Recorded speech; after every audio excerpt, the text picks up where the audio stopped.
ঠিক আছে আপনার ভাইয়া।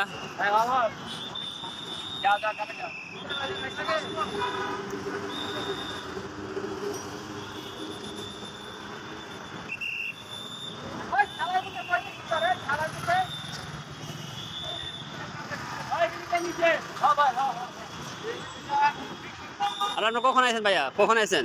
সকালে সকালে আছেন? 8টা। আপনিও সকালে আছেন না?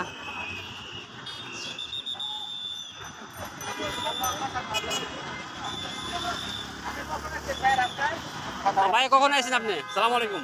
কখন আছেন সকালে ভাইয়া, কখন আছেন ভাইয়া? কখন আছেন আপনারা ডিউটিতে? আমি ভাই আসছি সকাল 12টার দিকে। লাঞ্চ কই করছেন আপনারা? এখানে বাইরে দিয়ে গেছি।